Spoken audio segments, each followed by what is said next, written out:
বন্ধুরা, আশা করি সবাই ভালো আছেন। তো এসবিএফ প্রোডাকশন হাউস আবারও কিন্তু একটা ব্লকবাস্টার সিনেমা দিতে চলেছে। কেন এই কথাটা বললাম? তার কারণ একটা ব্লকবাস্টার কম্বিনেশন আবারও ফিরতে চলেছে। কি সেই কম্বিনেশনটা হচ্ছে প্রসেনজিৎ এবং সৃজিত মুখার্জি কম্বিনেশন। প্রসেনজিৎ এবং সৃজিত মুখার্জি এখনও পর্যন্ত যতগুলো ছবিতে একসঙ্গে কোলাবোরেশন করেছে, কোনো ছবি বক্স অফিসে কিন্তু ফ্লপ হয়নি। তো সেটা থেকে আন্দাজ করাই যায় যে আবারও সৃজিত মুখার্জি এবং প্রসেনজিতের কম্বিনেশন আসছে, মানে সেই ছবিটা আলটিমেট ব্লকবাস্টার হবে। এবং সেই ছবিতে যদি ভিলেনের ক্যারেক্টার হিসেবে আমরা যিশু সেনগুপ্তকে পেয়ে যাই, তাহলে তো ভাই সোনাই সোহাগা, সেটাই কিন্তু হতে চলেছে। এবং পাশাপাশি অভিনেত্রী হিসেবে যদি আমরা স্বস্তিকা মুখার্জিকে পাই, তাহলে তো আর কোনো কথাই নয় বস। তো সেটাই হতে চলেছে।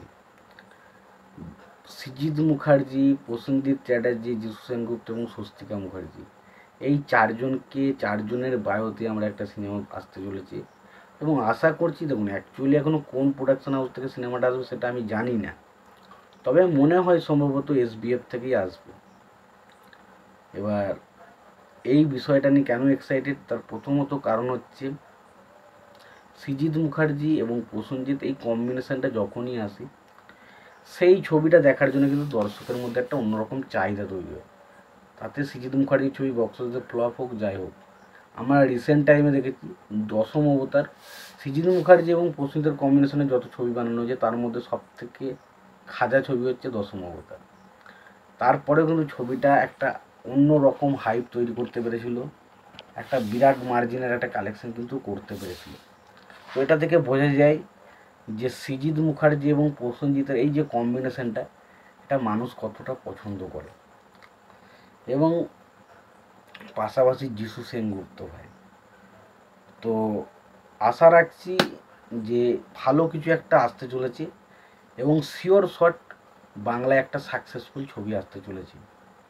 এবার দেখা যাক ছবিটার অ্যানাউন্সমেন্ট কবে হয়, ছবিটা কবে আসে, ছবিটা কবে রিলিজ ডেট ঠিক করে, সে সমস্ত কিছু এখনও কিছু জানানো হয়নি। শুধু এটুকু আপডেট এসেছে যে এই কম্বিনেশনটা কিন্তু আবারও ফিরতে চলেছে। তো এই কম্বিনেশনটাকে দেখার জন্য আমি প্রচণ্ড এক্সাইটেড, কারণ সত্যি বলছি সৃজিত মুখার্জি এবং প্রসেনজিৎ এই কম্বিনেশনটা সত্যি ব্লকবাস্টার কম্বিনেশন, ব্লকবাস্টার। যারা জানে, যারা কন্টিনিউ সিনেমা ফলো করে, তারা মোটামুটি বুঝতে পারবেন কেন বলছি ব্লকবাস্টার। জাস্ট আর কিছু বলার নেই, আমি এই কাস্টিংটা দেখে জাস্ট পাগল হয়ে গেছি। এবং যদি এই কাস্টিংটা সত্যি সঠিক হয়, তাহলে কিন্তু ছবিটা ভাই আবার একটা বক্স অফিসে আগুন লাগাতে আসছে। তোমাদের কি মতামত এই বিষয় নিয়ে অবশ্যই জানিও। ভিডিওটি ভালো লাগে তাহলে লাইক কমেন্ট শেয়ার করে দিও। চ্যানেলটা নতুন হয়ে থাকলে অবশ্যই তোমরা চ্যানেলটা সাবস্ক্রাইব করে নিয়ে পাশে বেল আইকনটা অবশ্যই প্রেস করে দিও। ভালো থেকো, সুস্থ থেকো, দেখা হচ্ছে পরের ভিডিওতে।